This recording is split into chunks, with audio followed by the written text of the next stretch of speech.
Hi everyone, कैसे हो आप सभी। आई एम श्योर कि आप सभी लोग ठीक होंगे। तो चलिए हम लोग आज का वीडियो स्टार्ट करते हैं। इस वीडियो में हम लोग जो एमपी गवर्नमेंट के द्वारा स्टाफ नर्स की वैकेंसी निकाली है उसके लिए ऑब्जेक्टिव क्वेश्चंस को डील करेंगे। ये क्वेश्चन 2022 के जो स्टाफ नर्स वाली एग्जाम हुई थी उसमें पूछे गए थे। मतलब उसी का एक पेपर है शिफ्ट 1 का जो 25 नवंबर को हुआ था। हम उसी पेपर को आज सॉल्व करेंगे। तो चलिए वीडियो को स्टार्ट करते हैं।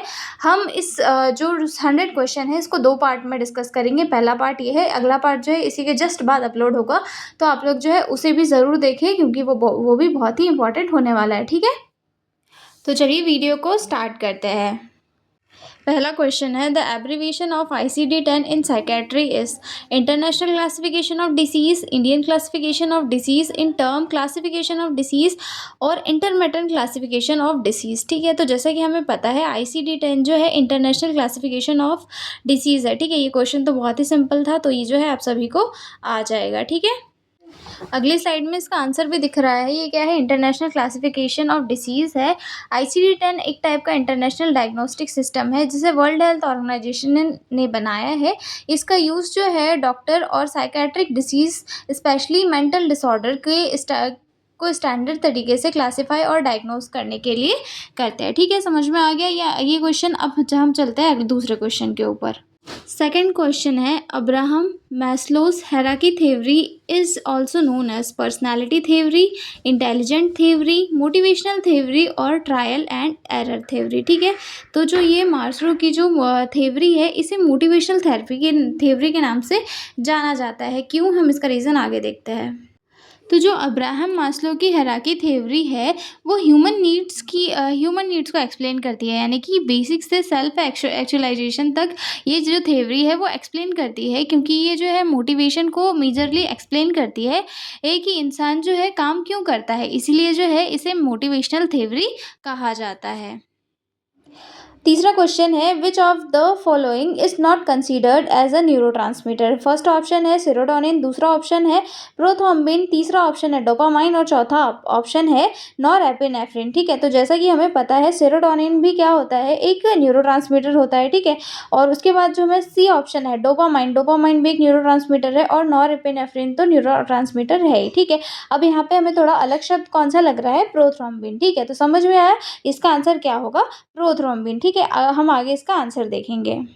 आंसर क्या है, प्रोथ्रोम्बिन। न्यूरोट्रांसमीटर क्या होते हैं, ब्रेन में सिग्नल भेजते हैं जैसे कि सेरोटोनिन, डोपामाइन। लेकिन प्रोथ्रोम्बिन एक ऐसा ब्लड क्लॉटिंग प्रोटीन है जो नर्वस सिस्टम का हिस्सा नहीं है। इसीलिए इसे न्यूरोट्रांसमीटर की कैटेगरी में इसे कंसीडर नहीं किया जाएगा। ठीक है, नेक्स्ट क्वेश्चन है चौथा, the composition of hind brain are. जो हिंड ब्रेन होता है उसके कंपोजिशन यानी कि उसके पार्ट कौन कौन से होते हैं। ठीक है, तो इसमें पहला ऑप्शन है मेडुला, पोन्स एंड सेरेबेलम, दूसरा ऑप्शन है पोन्स, सेरेब्रम एंड सेरेबेलम, तीसरा ऑप्शन आता है cortex, thalamus and cerebellum, then चौथा ऑप्शन है hypothalamus, medulla oblongata and pons. ठीक है, हम इसका आंसर इसके रीजन के साथ देखेंगे। आंसर क्या है, मेडुला, पोन्स एंड सेरेबेलम। ठीक है, जो हिंड ब्रेन होता है वो ब्रेन का क्या होता है, लोअर पार्ट होता है, जिसमें कि मेडुला क्या करता है, ब्रीथिंग और हार्ट बीट को मेंटेन करता है। पोन्स एक सिंगल रैली जैसा होता है और सेरेबेलम क्या करता है, बैलेंस और कोऑर्डिनेशन का पार्ट होता है। इसीलिए ये तीनों हिंड ब्रेन के पार्ट्स होते हैं। ओके, अगला क्वेश्चन है, which of the following mental illness is associated with depression. मतलब इनमें से कौन सी ऐसी मेंटल इलनेस है जो डिप्रेशन के साथ जुड़ी हुई है। ठीक है, तो सबसे पहला आता है इसमें एसिटाइल कोलाइन, दूसरा आता है ग्लाइसिन, देन तीसरा आता है ग्लूटामेट और चौथा आता है डिप्रेशन। ठीक है, अब हम देखेंगे कि इसका आंसर क्या है। डिप्रेशन क्या होता है, मेनली न्यूरोट्रांसमीटर इम्बैलेंस से जुड़ा हुआ होता है। ठीक है, तो जो एसिटाइल कोलाइन होता है इसका इम्बैलेंस भी मूड डिसऑर्डर को कॉज करता है, या फिर इसके साथ मतलब मूड डिसऑर्डर को कॉज करने में एसिटाइल कोलाइन रिस्पॉन्सिबल होता है। ठीक है, तो इसका आंसर क्या आएगा, एसिटाइल कोलाइन। ठीक है, नेक्स्ट क्वेश्चन की तरफ चलते हैं। अगला क्वेश्चन है following one is not included with types of behaviour therapy, यानी कि उनमें से ऐसा कोई सा है जो बिहेवियर थेरेपी के अंदर इंक्लूड नहीं किया जाता है। ठीक है, तो इसमें से सबसे पहला आता है शेपिंग, दूसरा आता है फ्लूडिंग, तीसरा आता है प्रमोटिंग और चौथा आता है टोकन रीइंफोर्समेंट। ठीक है, तो इसमें से कौन सा जो है नहीं देखा जाता, नहीं इंक्लूड किया जाता है बिहेवियर थेरेपी के पार्ट में। ठीक है, तो इसका आंसर क्या आएगा? प्रमोटिंग। प्रमोटिंग क्यों? जो बिहेवियर थेरेपी होती है उसमें टेक्निक्स होती है जैसे कि शेपिंग, ग्रेजुअल लर्निंग, फ्लोडिंग यानी कि fear exposure, taking reinforcement, reward system, और जो है प्रमोटिंग से जुड़ा हुआ इसमें कोई भी स्टैंडर्ड टेक्निक्स नहीं होता। इसीलिए जो ये है, ये ऑप्शन है, ये कहीं से भी जो है बिहेवियर थेरेपी में इंक्लूड नहीं किया जाता। ठीक है, बिहेवियर थेरेपी में जो है पर्सन को अपने बिहेवियर को इम्प्रूव करने के लिए थोड़ा जो है रिवॉर्ड वगैरह दिया जाता है। ठीक है, और नई-नई चीज़ें सिखाई जाती है, जो जिस चीज़ से उन्हें डर लग रहा है उसका एक्सपोज़र कराया जाता है। लेकिन प्रमोटिंग जैसा कोई भी स्टैंडर्ड टेक्निक्स जो है इसमें यूज़ नहीं किया जाता है, इसीलिए इसका आंसर क्या आएगा? प्रमोटिंग, जो कि बिहेवियर थेरेपी का टाइप नहीं है। अगला क्वेश्चन आता है the holistic model founder is, holistic model का फाउंडर कौन है? ठीक है, तो इसका आंसर तो हम सबको पता है, नाइटिंगेल। नाइटिंगेल ने ही जो है होलिस्टिक केयर का कॉन्सेप्ट दिया था, जिसमें पेशेंट जो है फिजिकल, मेंटल और इन्वायरमेंटल फैक्टर्स से जो है सभी तरीके से जो है पेशेंट को इसके अंदर कंसिडर किया जाता है। ठीक है, तो इसका आंसर आपको याद रखना है, नाइटिंगेल। 8वां क्वेश्चन आता है following is not important for component of psychological assessment, इनमें से कौन सा ऐसा पार्ट है जो साइकोलॉजिकल असेसमेंट के लिए ज़रूरी नहीं है? तो इसमें सबसे पहला ऑप्शन है इंटरव्यू विद पेशेंट, दूसरा आता है एमएससी, तीसरा आता है प्री जजमेंटल एंड चौथा आता है लैब टेस्ट रिपोर्ट। ठीक है, तो जब भी किसी पर्सन का जो है साइकोलॉजिकल असेसमेंट किया जाता है तो उसमें लैब टेस्ट रिपोर्ट भी चेक की जाती है। ठीक है, एमएससी तो किया ही जाता है क्योंकि वही जो है सबसे फर्स्ट स्टेज होती है। ठीक है, और उसके बाद इंटरव्यू भी लिया जाता है पेशेंट का। लेकिन यहाँ पर जो है प्री जजमेंटल जो वर्ड है वो थोड़ा अलग दिखाई दे रहा है, क्योंकि हम साइकोलॉजिकल असेसमेंट के पहले ही जो है प्री जजमेंट पेशेंट का नहीं कर सकते, तो जो है वो जो है इसका इम्पॉर्टेंट कंपोनेंट नहीं है साइकोलॉजिकल असेसमेंट का। आंसर क्या है? साइकोलॉजिकल असेसमेंट में नर्स जो है न्यूट्रल और अनबायस्ड रहना चाहिए, लेकिन अगर प्री जजमेंट होगा तो सही असेसमेंट नहीं हो पाएगा, इसीलिए जो है ये एक टाइप का गलत कंपोनेंट माना जाता है। ठीक है, अगला क्वेश्चन है mental illness can be diagnosed in accordance with symptoms mentioned in nursing process recording ICD-10, और उसके बाद आता है चौथा ऑप्शन है वर्टिमेट ऑफ पेशेंट एंड फैमिली। ठीक है, तो जैसा कि हमें पता है कि मेंटल इलनेस किसके अकॉर्डिंग डायग्नोस की जाती है? ICD-10 के क्लासिफिकेशन के अकॉर्डिंग जो है मेंटल इलनेस को डायग्नोस किया जाता है। मेंटल इलनेस डायग्नोसिस का जो है स्टैंडर्ड का एक क्राइटेरिया होता है जिसे ICD-10 में डिफाइन करते हैं, इसे जो है डॉक्टर्स ग्लोबली यूज़ करते हैं और सेम डायग्नोसिस सिस्टम जो है साइकेट्रिक में फॉलो किया जाता है। ठीक है, तो आपको ये आंसर याद रखना है। अगला क्वेश्चन है which is not included for assessment of motor function. ठीक है, पहला ऑप्शन आता है इसमें मसल वीकनेस, दूसरा है मसल स्ट्रेंथ, तीसरा आता है growth of bone and ligaments और चौथा आता है साइज ऑफ द मसल। ठीक है, तो इसका आंसर क्या आएगा हमारा? Growth of bone and ligament. ठीक है, मोटर फंक्शन का मतलब होता है मूवमेंट्स, ये जैसे कि मसल स्ट्रेंथ, टोन, साइज, और बोन जो है ये बोन ग्रोथ जो है स्ट्रक्चरल डेवलपमेंट होता है, इसलिए मोटर असेसमेंट का जो पार्ट क्या है बोन, ग्रोथ ऑफ बोन और लिगामेंट्स नहीं होते हैं।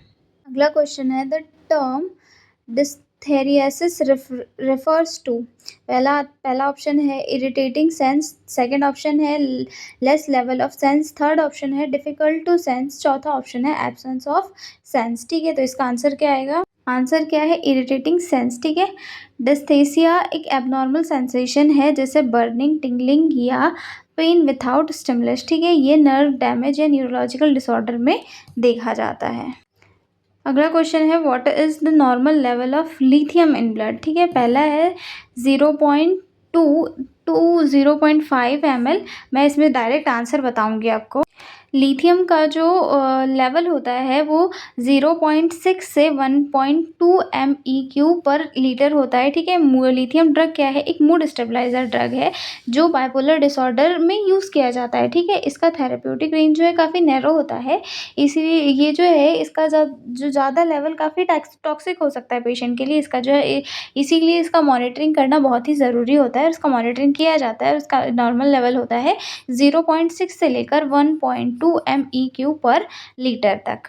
अगला क्वेश्चन आता है, the term schizophrenia is coined bye, ठीक है, पाइजेट, ब्यूलर, क्रैपलिन एंड फ्रॉइड, ठीक है। किसने दिया था टर्म स्किज़ोफ्रेनिया? तो इसका आंसर है ब्यूलर।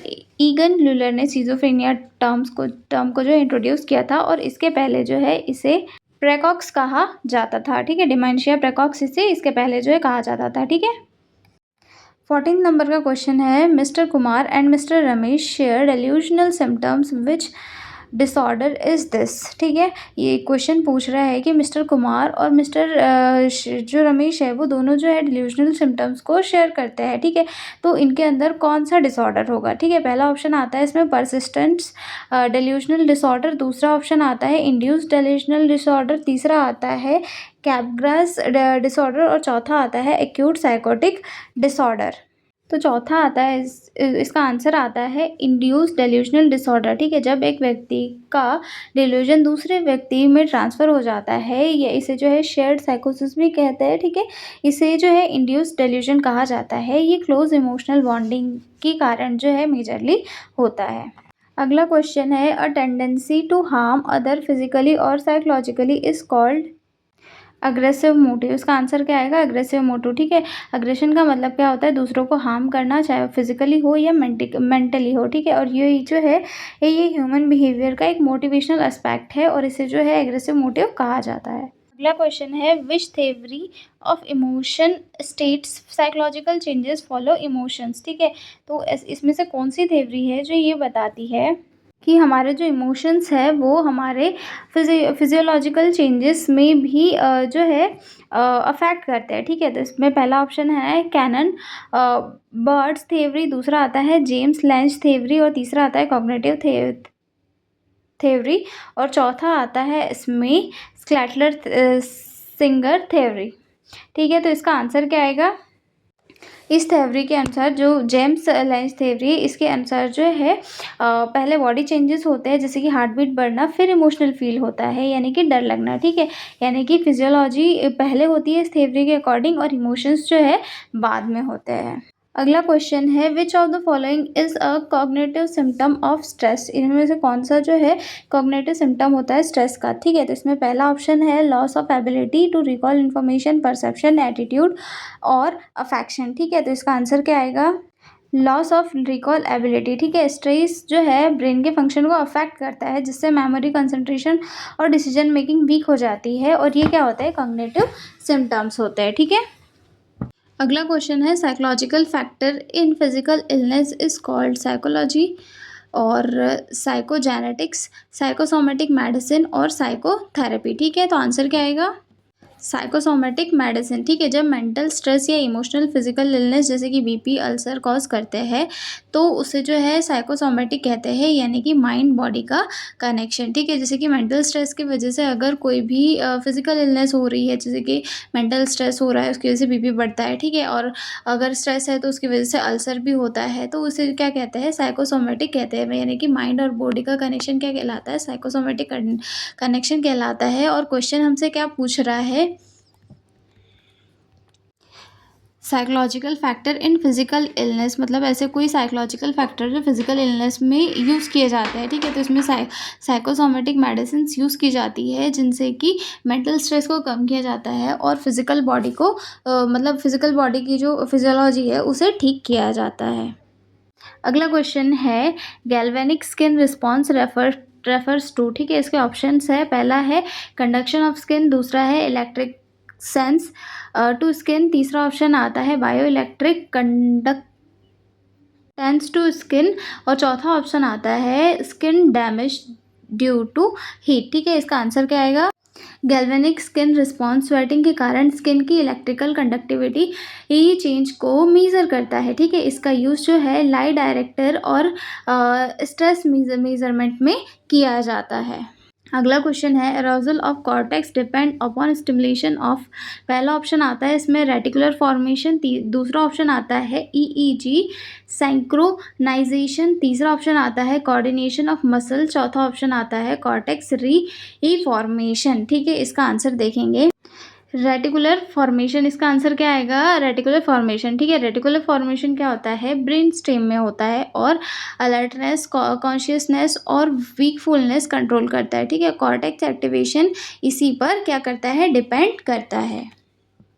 नेक्स्ट क्वेश्चन आता है psychometric test use to measure aptitude is. पहला ऑप्शन है पर्सनालिटी टेस्ट, दूसरा ऑप्शन है मेंटल एबिलिटी टेस्ट, तीसरा ऑप्शन है इंटेलिजेंस टेस्ट और चौथा ऑप्शन है इमोशनल टेस्ट, ठीक है। तो इसका आंसर क्या आएगा मेंटल एबिलिटी टेस्ट, ठीक है। एप्टीट्यूड का मतलब क्या होता है फ्यूचर पोटेंशियल, ठीक है, मतलब किसी की स्किल सीखने की क्षमता, ठीक है। इसे मेज़र करने के लिए जो है मेंटल एबिलिटी टेस्ट यूज़ किए जाते हैं जो रीजनिंग, प्रॉब्लम सॉल्विंग और इंटेलिजेंस को चेक करते हैं। अगला क्वेश्चन आता है हमारा which test criteria determine set of scores.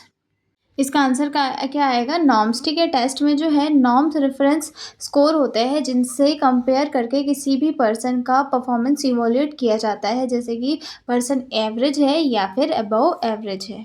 23 number का क्वेश्चन है which can not be chosen based on aptitude. पहला आता है education, profession, interest and life desires.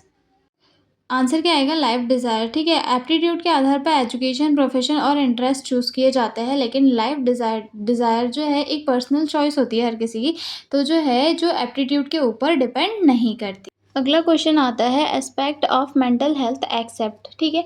तो इसका आंसर देखेंगे आंसर है इलॉजिकल थिंकिंग, ठीक है। मेंटल हेल्थ के जो है पॉजिटिव एस्पेक्ट होते हैं इंटीग्रेशन यानी कि बैलेंस, ऑटोनॉमी यानी कि इंडिपेंडेंस और रियलिटी परसेप्शन, ठीक है। इलॉजिकल थिंकिंग जो है मेंटल डिसऑर्डर का एक साइन होता है, ठीक है। क्वेश्चन क्या पूछ रहा है क्वेश्चन पूछ रहा है कि ये aspect of mental health except कौन कौन से ये चीज़ें हैं जो मेंटल हेल्थ एक्सेप्ट करता है। तो इसमें जो है इंटीग्रेशन भी है, उसके बाद में जो है ऑटोनॉमी भी है, परसेप्शन ऑफ रियलिटी भी जो है एक्सेप्ट करता है, लेकिन जो इलॉजिकल थिंकिंग है ये क्या है एक मेंटल डिसऑर्डर का साइन है, इसीलिए इसका आंसर क्या होगा इलॉजिकल थिंकिंग। क्वेश्चन है symptoms of poor mental health except, मतलब इनमें से ऐसा कौन सा ऑप्शन है जो पुअर मेंटल हेल्थ को नहीं शो करता है। तो इसमें सबसे पहला आता है इंक्रीज्ड पुअर एपेटाइट, तो ये भी पुअर मेंटल हेल्थ को शो करता है। दूसरा आता है नेक्रोलेप्सी, ये भी करता है। तीसरा आता है सिगरेट स्मोकिंग, ये भी करता है। और चौथा आता है अंडरस्टैंडिंग लाइफ टारगेट, यानी कि चौथा ऑप्शन क्या बता रहा है कि भाई पर्सन को जो है अपनी लाइफ का एक क्लियर कोई गोल दिखाई दे रहा है, तो एक क्लियर गोल जो है होना मेंटल हेल्थ का बहुत अच्छा साइन है। बाकी सारे जो ऑप्शन है जैसे कि पुअर एपेटाइट हो गया, स्मोकिंग और नेक्रोलेप्सी हो गए, ये मेंटल हेल्थ एक पुअर मेंटल हेल्थ से जुड़े हुए ऑप्शंस हमें दिख रहे हैं, ठीक है। तो इसका आंसर क्या आएगा अंडरस्टैंडिंग लाइफ टारगेट, ठीक है। तो ये हमारा 25 नंबर का क्वेश्चन हो चुका है। अब हम देखेंगे 26 नंबर का क्वेश्चन। स्टार्ट करते हैं 26 वाले क्वेश्चन से। 26 वाले क्वेश्चन में पूछा जा रहा है maladjusted behaviour producing disharmony is called. Option है mental illness, mental health, C option है लैक ऑफ एडजस्टमेंट और डिफेंस मैकेनिज्म, ठीक है। क्वेश्चन क्या पूछ रहा है कि माल एडजस्टेड यानी कि गलत बिहेवियर, ये डिसहार्मनी क्या कहलाता है। तो गलत बिहेवियर क्या कहलाता है गलत बिहेवियर क्या कहलाता है मेंटल इलनेस कहलाती है। मेंटल हेल्थ भी नहीं, लैक ऑफ एडजस्टमेंट भी नहीं और डिफेंस मैकेनिज्म भी नहीं, ठीक है। आंसर का रीज़न देखते हैं। माल एडजस्टेड बिहेवियर जो है एक किसी पर्सन की व्यक्ति की डेली फंक्शनिंग और सोशल लाइफ को डिस्टर्ब करता है, तो उसे क्या कहते हैं मेंटल इलनेस कहा जाता है, ठीक है।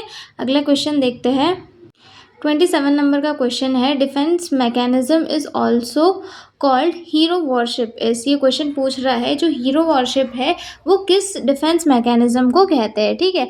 तो इसमें ऑप्शन है आइडेंटिफिकेशन, रिप्रेशन, कंपनसेशन और रैशनलाइजेशन, ठीक है। तो इसका आंसर क्या होगा आइडेंटिफिकेशन। आइडेंटिफिकेशन में क्या होता है, कोई भी व्यक्ति किसी एडमायर पर्सन जैसे कि हीरो की क्वालिटीज़ को अडॉप्ट करता है, इसीलिए जो है इसे हीरो वर्शिप भी कहा जाता है। मतलब किसी दूसरे व्यक्ति को जो है वो अपना आइडियल मानता है, उसे फॉलो करता है, इसीलिए क्या कहते हैं, इसे हीरो वर्शिप भी कहा जाता है। अगला क्वेश्चन है, defence mechanism to justify unsocial behaviour is regression, rationalisation, compensation और प्रोजेक्शन। ठीक है, ये 4 ऑप्शंस में से ये क्वेश्चन पूछ कह रहा है। ठीक है, तो गलत बिहेवियर को सही, मतलब ये क्वेश्चन क्या पूछ रहा है कि अपने गलत बिहेवियर को सही ठहराना क्या कहलाता है। तो क्या कहलाता है, रिग्रेशन भी नहीं कहलाता है, रैशनलाइजेशन हो सकता है, कंपनसेशन भी नहीं कहलाता है और प्रोजेक्शन भी नहीं कहलाता है। ठीक है, रैशनलाइजेशन इसका आंसर आएगा, क्योंकि रैशनलाइजेशन क्या होता है, अपने गलत काम को के लिए भी लॉजिकल कारण देता है और उस गलत काम को भी क्या करता है, सही साबित करने की कोशिश करता है। तो क्वेश्चन में क्या पूछा है कि अपने एक गलत काम को या फिर अनसोशल बिहेवियर को जस्टिफाई करना क्या कहलाता है, रैशनलाइजेशन कहलाता है। 29 का क्वेश्चन है, ICD-10 कैटेगरी फॉर सिजोफ्रेनिया इस डिसऑर्डर इज। ICD-10 जो कैटेगरी है उसमें सिजोफ्रेनिया किस कैटेगरी में आता है। ठीक है, तो इस कौन सी कैटेगरी में आता है, F20 से लेकर F29 वाली कैटेगरी में सिजोफ्रेनिया आता है और हमें आंसर जो है याद रखना है। ठीक है, इसी के साथ में ICD-10 में क्या होता है, सिजोफ्रेनिया कौन सी कैटेगरी में आता है, F20 से लेकर F29 तक आता है और इससे रिलेटेड डिसऑर्डर को जो है F20 से लेकर F29 में रखा गया है, जिसमें कि सीजोटाइपल और डेल्यूशनल डिसऑर्डर्स भी शामिल होते हैं। ठीक है, 30 नंबर का क्वेश्चन है, multidisciplinary mental health team include all except social worker, activity therapist, stakeholder, pharmacist, dietitian. ठीक है, तो जो multidisciplinary mental health team होती है, इसमें कौन शामिल नहीं होता है इसमें से। ठीक है, तो सोशल वर्कर होती है, ठीक है, एक्टिविटी थेरेपिस्ट भी होता है, ठीक है, स्टेक होल्डर्स का मुश्किल लग रहा है, फार्मासिस्ट और डाइटिशियन तो होते ही है। ठीक है, मेंटल हेल्थ टीम में कौन होता है, डॉक्टर, नर्स, सोशल वर्कर आदि होते हैं, लेकिन जो स्टेक होल्डर्स होते हैं वो डायरेक्ट क्लिनिकल टीम का हिस्सा नहीं होते, इसीलिए जो है मेंटल हेल्थ टीम में ये लोग शामिल नहीं होते हैं। ठीक है, ये याद रखना है। अगला क्वेश्चन है, what addition function does vitamin B12 have, यानी कि कौन सा एडिशनल जो वो वर्क है जो विटामिन B12 करता है। ठीक है, तो इसमें ऑप्शन है healthy eyesight, healthy skin, formation of RBC and immune system. ठीक है, तो जैसा कि हमें पता है कि हमारा जो B12 होता है वो रेड ब्लड सेल्स बनाने में काम करता है और नर्व सिस्टम के लिए भी ज़रूरी होता है। ठीक है, तो इसमें ऑप्शन रेड ब्लड सेल से रिलेटेड कौन सा है, फॉर्मेशन ऑफ RBC, तो इसका आंसर क्या आएगा, फॉर्मेशन ऑफ RBCs। अगला क्वेश्चन है हमारा, good source of vitamin B1 is, vitamin B1 का अच्छा सोर्स कौन है। ठीक है, तो इसमें सबसे पहला ऑप्शन है सिट्रस फ्रूट्स, दूसरा आता है फोर्टिफाइड कीरेल्स और तीसरा ऑप्शन है मैंगो और मिल्क। ठीक है, तो विटामिन B1 का जो अच्छा सोर्स है वो कौन होता है, विटामिन B1 का अच्छा सोर्स फोर्टिफाइड ब्रेकफास्ट कीरेल्स, यानी कि विटामिन B1 यानी कि जो थियामिन होता है वो कीरेल्स और होल ग्रेन्स जो होते हैं उनमें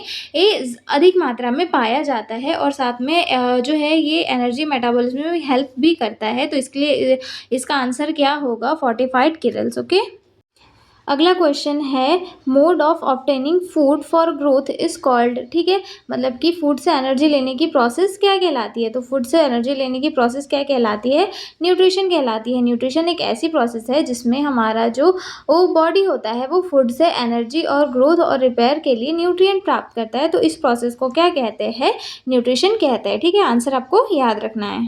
अगला क्वेश्चन है, primary product of photosynthesis are, जो फोटोसिंथेसिस होता है उसका मेन या प्रोडक्ट या फिर प्राइमरी प्रोडक्ट कौन होता है, तो फोटोसिंथेसिस का प्राइमरी प्रोडक्ट कौन होता है, कार्बोहाइड्रेट्स। फोटोसिंथेसिस में क्या होता है, प्लांट जो है सनलाइट से ग्लूकोज कार्बोहाइड्रेट बनाते हैं, जो इसका क्या कहलाता है, प्राइमरी प्रोडक्ट कहलाता है। अगला क्वेश्चन है, विच न्यूट्रिएंट इज एनर्जी प्रोड्यूसर, इसमें से ऐसा कौन सा न्यूट्रिएंट है जो एनर्जी प्रोड्यूसर होता है, तो पहला ऑप्शन है कार्बोहाइड्रेट एंड प्रोटीन, दूसरा होता है प्रोटीन एंड फैट्स, तीसरा होता है कार्बोहाइड्रेट्स एंड फैट्स, तो चौथा होता है प्रोटीन्स एंड विटामिन्स। ठीक है, तो इसका आंसर क्या आएगा, कार्बोहाइड्रेट एंड फैट। कार्बोहाइड्रेट जो है क्विक एनर्जी देते हैं और फैट जो है स्टोर रूप में एनर्जी का काम करते हैं, ठीक है। इसीलिए क्या होते हैं, दोनों एनर्जी के सोर्सेस होते हैं, ठीक है। तो आंसर क्या आएगा, कार्बोहाइड्रेट एंड फैट्स, ठीक है। क्वेश्चन में क्या पूछा था, एनर्जी प्रोड्यूसिंग न्यूट्रिएंट कौन से है, तो कौन से होते हैं, कार्बोहाइड्रेट और फैट, क्योंकि कार्बोहाइड्रेट क्या होता है, हमारी बॉडी में प्राइमरी एनर्जी सोर्स होता है और फैट जो है लॉन्ग टर्म के लिए जो है एनर्जी प्रोवाइड करता है, हमारी बॉडी में एनर्जी को से स्टोर करता है और लॉन्ग टर्म के इसमें हमें ये एनर्जी प्रोवाइड करता है। अगला क्वेश्चन है विच आर मैक्रोन्यूट्रिएंट, ठीक है। मैक्रोन्यूट्रिएंट में ऑप्शंस क्या है, पहला है कार्बोहाइड्रेट, प्रोटीन एंड फैट, दूसरा ऑप्शन है मिनरल, प्रोटीन एंड विटामिन्स, तीसरा ऑप्शन आता है कार्बोहाइड्रेट, प्रोटीन एंड विटामिन्स और चौथा ऑप्शन है प्रोटीन, फैट्स एंड मिनरल्स। तो जैसे कि हमें पता है कि मिनरल और विटामिन्स क्या होते हैं, माइक्रोन्यूट्रिएंट होते हैं और कार्बोहाइड्रेट, प्रोटीन और फैट्स क्या होते हैं, मैक्रोन्यूट्रिएंट होते हैं। तो इसका आंसर क्या आएगा, आंसर आएगा कार्बोहाइड्रेट, प्रोटीन्स एंड फैट्स, ये क्या होते हैं, मैक्रोन्यूट्रिएंट होते हैं जो बॉडी को जो है लार्ज अमाउंट में एनर्जी प्रोवाइड करते हैं। अगला क्वेश्चन है recommended carbohydrate intake in pregnancy, मतलब प्रेगनेंसी के टाइम पे जो है कितने कार्ब्स की परसेंट जो है तेज जो है एक फीमेल को खानी चाहिए, ठीक है। तो इसमें ऑप्शन है 130 ग्राम, दूसरा ऑप्शन है 175 ग्राम और तीसरा ऑप्शन है 210 ग्राम, तीसरा और उसके बाद चौथा ऑप्शन है 325 ग्राम। तो इसमें दूसरा ऑप्शन सही है जो कि है 175 ग्राम, ठीक है। इस टाइम पे क्या होता है, प्रेगनेंसी के टाइम पे जो है एक्स्ट्रा एनर्जी की नीड होती है, इसलिए जो है कार्ब्स की जो रिकमेंडेशन है वो ज़्यादा की जाती है कि भाई प्रेग्नेंट फीमेल जो है कार्ब या फिर कार्बोहाइड्रेट का ज़्यादा इंटेक करे क्योंकि एनर्जी की ज़्यादा ज़रूरत होती है, इसीलिए जो है 175 ग्राम जो है प्रेग्नेंट वूमन को इनटेक करने के लिए कहा जाता है। अगला क्वेश्चन आता है हमारा question number 38, body builder nutrients are. Body builder nutrient कौन कौन से होते हैं, तो पहला ऑप्शन इसमें कार्बोहाइड्रेट, दूसरा ऑप्शन है प्रोटीन, तीसरा ऑप्शन है विटामिन्स और चौथा ऑप्शन है मिनरल्स, ठीक है। तो इसमें जैसा कि हमें पता है बॉडी बिल्डर के नाम से तो सबसे पहले ये याद आता है कि भाई बॉडी बिल्डर क्या खाता है, प्रोटीन का इंटेक ज़्यादा करता है। तो बॉडी बिल्डर प्रोटीन के नाम से कौन सा न्यूट्रिएंट जाना जाता है, प्रोटीन्स जो है बॉडी बिल्डर न्यूट्रिएंट के नाम से जाना जाता है। कोई आंसर याद रखना है। प्रोटीन जो है बॉडी बिल्डर न्यूट्रिएंट है क्योंकि ये जो है ग्रोथ, रिपेयर और टिश्यू फॉर्मेशन में काफ़ी हेल्पफुल होता है, इसीलिए जो है इसे बॉडी बिल्डर न्यूट्रिएंट के नाम से भी जाना जाता है। अगला क्वेश्चन है main energy sources nutrients are. पहला ऑप्शन है फैट, दूसरा ऑप्शन है प्रोटीन, तीसरा ऑप्शन है कार्बोहाइड्रेट और चौथा ऑप्शन है न्यूट्रिएंट्स, ठीक है। तो इसका आंसर क्या आएगा, कार्बोहाइड्रेट, ठीक है। कार्बोहाइड्रेट जो है स्टार्च और शुगर कार्बोहाइड्रेट होते हैं जो प्लांट्स में पाए जाते हैं और ये जो है हमारी बॉडी के मेन एनर्जी के सोर्सेस होते हैं। आपको हमेशा मेन एनर्जी के सोर्सेस के नाम पे क्या याद रखना है, कार्बोहाइड्रेट याद रखना है। अगला क्वेश्चन है इम्पॉर्टेंट फॉर WBC रिकग्निशन, यानी कि WBC के रिकग्निशन में कौन सा पार्ट जो है इम्पॉर्टेंट होता है, ठीक है। तो इसमें ऑप्शंस दिए गए हैं। सबसे पहला ऑप्शन है ग्लाइकोप्रोटीन्स, दूसरा ऑप्शन है ग्लाइकोसेमिनोग्लाइकेंस और तीसरा ऑप्शन है ग्लाइकोलिपिड और चौथा ऑप्शन है प्रोटियोग्लाइकेंस। तो इसका आंसर क्या आएगा, ग्लाइकोप्रोटीन्स, ठीक है। सेल सरफेस पे जो है ग्लाइकोप्रोटीन्स जो है इम्यून सिस्टम को हेल्प करते हैं जो फॉरेन सेल्स होती है उनको पहचान सके, मतलब कि जो ग्लाइकोप्रोटीन्स होते हैं वो इम्यून सिस्टम के लिए काफ़ी हेल्पफुल होते हैं कि वो जो आउटर बॉडी से जो भी कोई बैक्टीरिया आया है या फिर वायरस आया है उसको डिटेक्ट करने में। तो जो WBC का रिकग्निशन प्रोसेस होता है इसमें सबसे ज़्यादा इंपॉर्टेंट कौन होता है, ग्लाइकोप्रोटीन होते हैं। अगला क्वेश्चन आता है विच इज़ एल्डोट्रायोस, ठीक है। मतलब इन ऑप्शन में से कौन सा जो है एल्डोट्रायोस शुगर है, ठीक है। तो इसमें सबसे पहला ऑप्शन आता है डिहाइड्रोक्सी एसीटोन, दूसरा आता है ग्लिसरॉल्डिहाइड और तीसरा आता है राइबोलोज और चौथा आता है इरिथ्रोज। तो इसका आंसर क्या आएगा, आंसर है ग्लिसरॉल्डिहाइड। जो ग्लिसरॉल्डिहाइड होता है वो एक सिंपल शुगर होता है, यानी कि एल्डोट्रायोस होता है जिसमें जो है एल्डिहाइड ग्रुप होता है, इसीलिए जो है इसे एल्डोट्रायोस कहते हैं। तो इसका आंसर क्या आएगा, ग्लिसरॉल्डिहाइड।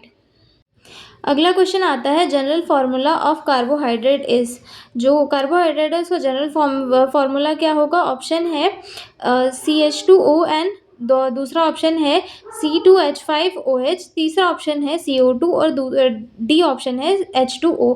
ठीक है, तो जैसे कि नीचे वाले जो 2 ऑप्शन है वो तो बिल्कुल नहीं होंगे। ठीक है, ऊपर वाले में से 2 ऑप्शन में से कोई ना कोई हो सकता है। ठीक है, तो इसमें सबसे पहला ऑप्शन हमें दिख रहा है ब्रैकेट में CH2O देन ब्रैकेट क्लोज और N, ये क्या आएगा, जो है हमारे कार्बोहाइड्रेट उसका फॉर्मूला आएगा।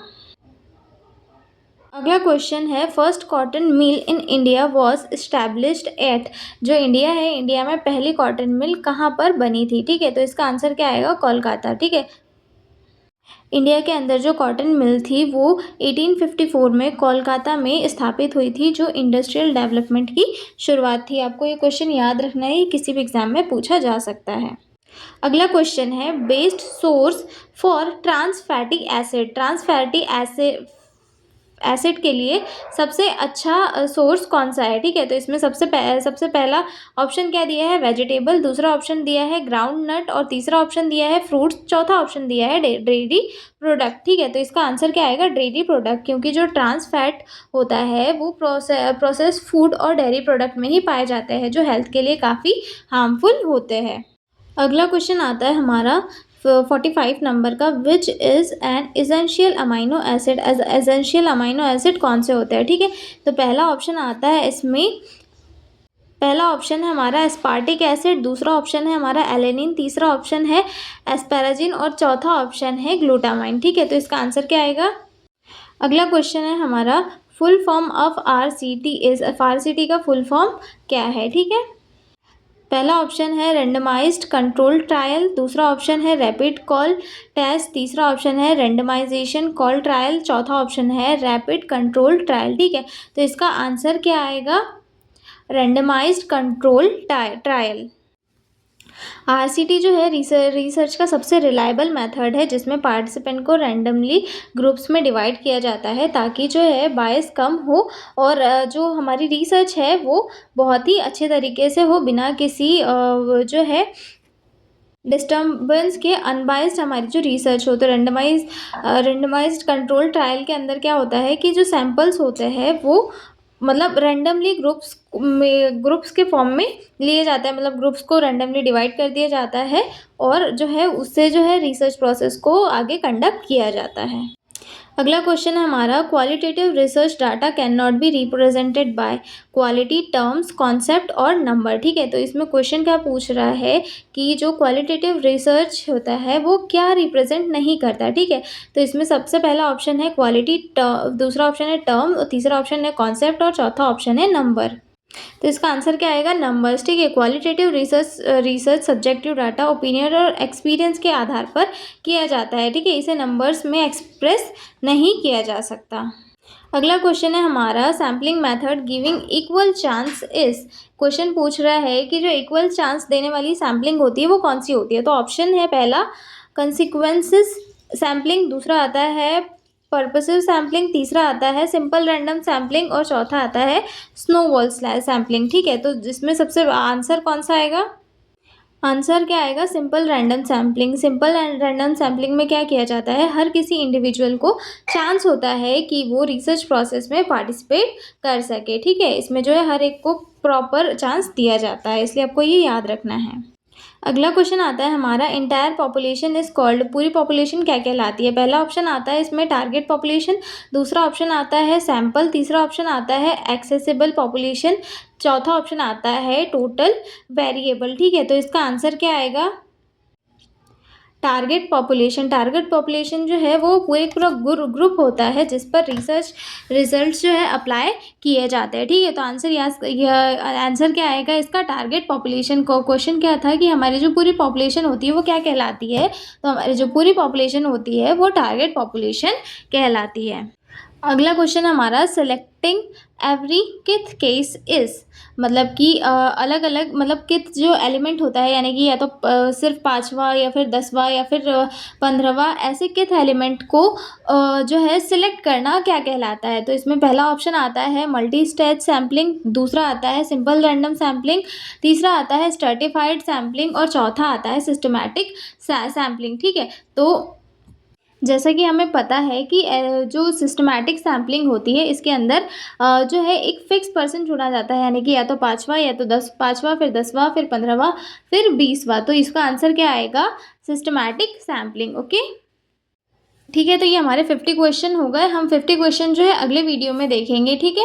तो हम मिलते हैं अगले वीडियो में और आप लोग बने रहिए मेरे साथ। और ये जो क्वेश्चन्स हैं ये प्रीवियस ईयर क्वेश्चन पेपर में पूछे गए हैं, मतलब जो नर्सिंग का जो एग्ज़ाम हुआ था उसी के क्वेश्चन है। तो आपके लिए जो पढ़ना है बहुत ही ज़रूरी है। And all the best all of you. आप लोग जो है ये क्वेश्चन पढ़ के ज़रूर जाएँ। आई एम श्योर आपके लिए काफ़ी हेल्पफुल होंगे। और अगर आपको वीडियो पसंद आया हो तो चैनल को सब्सक्राइब कर ले और वीडियो को लाइक करें और अपने दोस्तों के साथ शेयर ज़रूर करें। Thank you all of you.